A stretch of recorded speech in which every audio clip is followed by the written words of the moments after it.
Bismillahirrahmanirrahim. Assalamualaikum warahmatullahi wabarakatuh. Halo anak-anakku semuanya, khususnya anak-anakku kelas 4A dan kelas 4B, dan tak lupa untuk anak-anakku SDIT Cendekia. Apa kabar anak-anakku semuanya? Semoga anak-anakku selalu senantiasa dalam keadaan sehat dan selalu dalam lindungan Allah Subhanahu wa taala. Anak-anakku yang dirahmati Allah Subhanahu wa taala, di pertemuan kali ini bersama Pak Ihsan kita akan melanjutkan materi yang kemarin, yaitu di tema 5 subtema ketiga, melanjutkan tentang sikap kepahlawanan bagian yang kedua. Pahlawan Indonesia. Pahlawan adalah seseorang yang berjuang untuk negara. Setiap negara mempunyai pahlawan nasional. Ia melakukan sesuatu yang berani dan membanggakan. Indonesia memiliki banyak pahlawan yang telah berjuang untuk kemerdekaan. Mereka berjuang mengangkat senjata untuk mengusir para penjajah dari Indonesia. Berikut adalah pahlawan yang dimiliki oleh Indonesia pada masa penjajahan. Sikap kepahlawanan mereka tidak jauh berbeda dari sikap kepahlawanan yang dimiliki raja-raja di masa Islam yang memerangi penjajah. Nah, sekarang anak-anakku, perhatikanlah gambar berikut ini.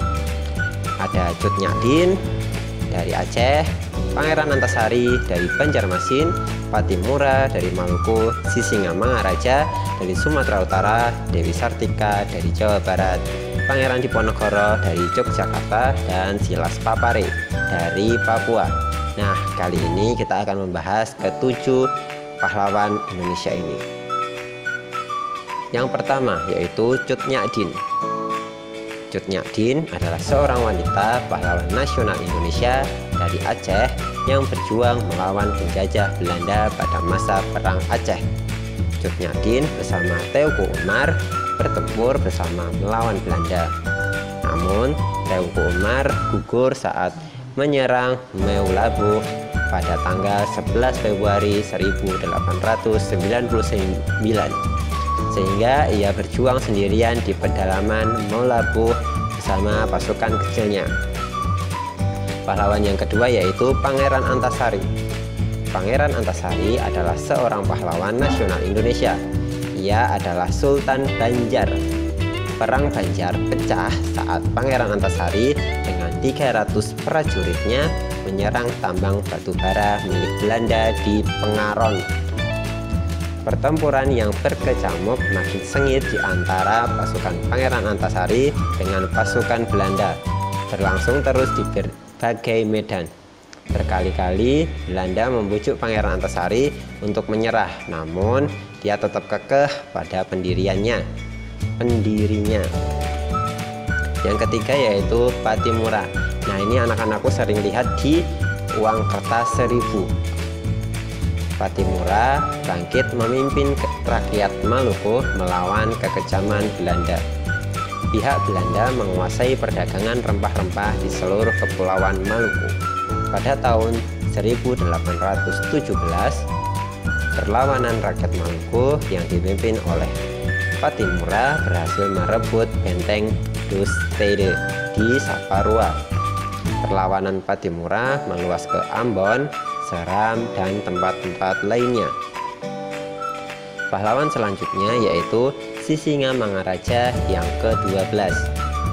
Sisingamangaraja yang ke-12 adalah seorang raja di negeri Toba, Sumatera Utara, antara tahun 1883 hingga 1884. Sisingamangaraja berhasil melakukan konsolidasi pasukannya, kemudian bersama pasukan bantuan dari Aceh secara ofensif menyerang kedudukan Belanda antara Uluan dan Balige pada Mei 1883 serta Tangga Batu pada tahun 1884.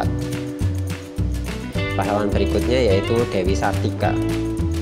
Dewi Sartika adalah pahlawan pendidikan, pahlawan nasional, sekaligus tokoh panutan di kalangan masyarakat Sunda. Sejak tahun 1902 dengan mengajarkan membaca, menulis, memasak, dan menjahit bagi kaum perempuan di sekitarnya. Pada tanggal 16 Juli 1904, Raden Dewi Sartika mendirikan sekolah istri atau sekolah perempuan. Dewi Sartika berusaha keras mendidik anak-anak gadis agar kelak bisa menjadi ibu rumah tangga yang baik, bisa berdiri sendiri, luwes, dan juga terampil. Pangeran Diponegoro. Pangeran Diponegoro merupakan salah satu pertempuran terbesar yang pernah dialami oleh Belanda selama masa pendudukannya di Nusantara. Peperangan ini terjadi secara menyeluruh di wilayah Jawa sehingga disebut Perang Jawa. Salah satu upaya yang dilakukan Pangeran Diponegoro dalam perjuangannya adalah menyatukan seluruh rakyat pribumi dalam semangat Sadamuk Batuk, Sanyari Bumi Ditohi Tekan Pati, Sajari Kepala Sejengkal Tanah Dibela Sampai Mati. Kemudian Silas Papare. Silas Papare adalah seorang pejuang penyatuan Irian Jaya atau Papua ke dalam wilayah Indonesia. Perkenalannya, Samratulangi semakin menambah keyakinan ia bahwa Papua harus bebas dan bergabung dengan Republik Indonesia. Akhirnya ia mendirikan Partai Kemerdekaan Indonesia Irian atau PKII.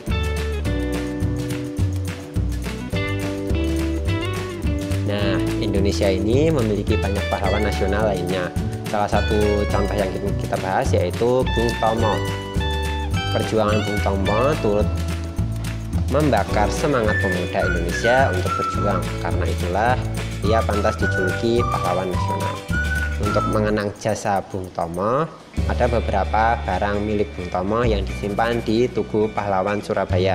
Salah satunya adalah mobil. Mobil Bung Tomo berjenis Opel Kapitan. Mobil itu berwarna hitam dan menjadi koleksi Museum Tugu Pahlawan yang sekarang berada di Surabaya.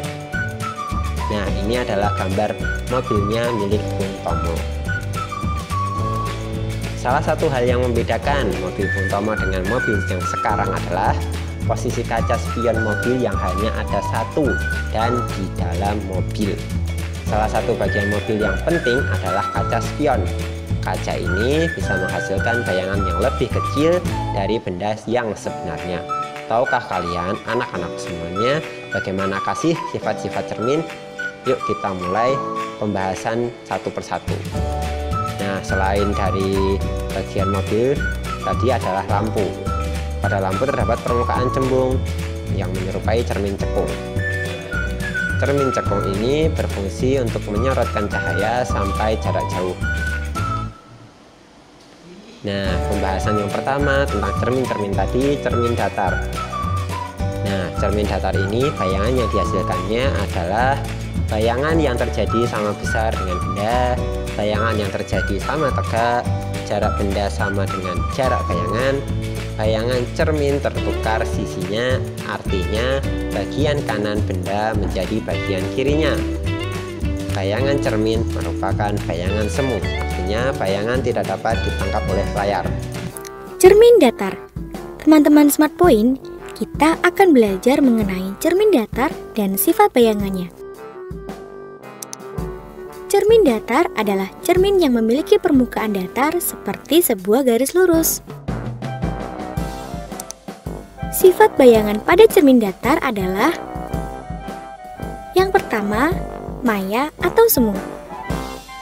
Artinya, bayangan bisa dilihat ke dalam cermin, akan tetapi pada tempat bayangan tidak ditemukan cahaya pantul. Bayangan seolah-olah di belakang cermin.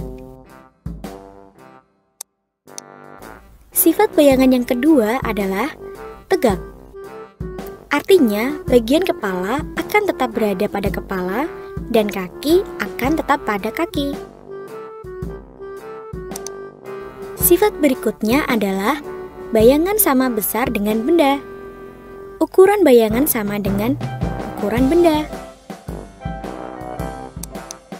Jarak yang dihasilkan antara benda dengan cermin sama dengan jarak yang dihasilkan antara cermin dengan bayangan. Sifat selanjutnya adalah bayangan terbalik kanan dan kiri. Bayangan seolah-olah memegang sisir di tangan kiri. Cermin yang kedua yaitu cermin cembung. Bayangan yang dihasilkan yaitu sifat bayangan pada cermin cembung ini selalu maya, tegak, dan diperkecil. Cermin cembung. Teman-teman Smart Point, kita akan belajar mengenai cermin cembung, sifat bayangan, dan manfaatnya dalam kehidupan sehari-hari. Cermin cembung adalah cermin yang memiliki bentuk lengkung, di mana permukaan cermin yang memantulkan cahaya melengkung keluar, memiliki sifat divergen atau menyebarkan cahaya. Letak ruang pada cermin cembung. Ruang 1, 2, dan 3 pada cermin cembung terletak di belakang cermin sehingga nilai fokusnya bernilai negatif. Ruang 1 terletak di antara titik pusat atau O dengan fokus atau F. Ruang 2 terletak di antara fokus atau F dengan jari-jari pusat kelengkungan atau M. Ruang 3 terletak di antara jari-jari pusat kelengkungan atau M sampai tak terhingga. Ruang 4 terletak di depan cermin. Benda selalu berada di ruang 4 yang memiliki sifat bayangan 1. Maya atau semu, 2. Tegak, 3. Diperkecil. Aplikasi cermin cembung. Cermin cembung sering dipakai pada spion mobil atau motor. Cermin di sudut jalan atau di simpangan jalan untuk menghindari tabrakan. Yang ketiga yaitu cermin cekung. Bayangan yang dihasilkannya jika benda berada di ruang 1, perhatikan pada gambar, maka bayangan berada di ruang 4. Sifat bayangannya maya, tegak, dan diperbesar. Sekarang kalau misalnya jika bendanya berada di ruang 2, maka bayangan berada di ruang ketiga. Sifat bayangannya adalah nyata, terbalik, dan diperbesar. Jika bendanya berada di ruang ketiga, maka bayangan berada di ruang 2.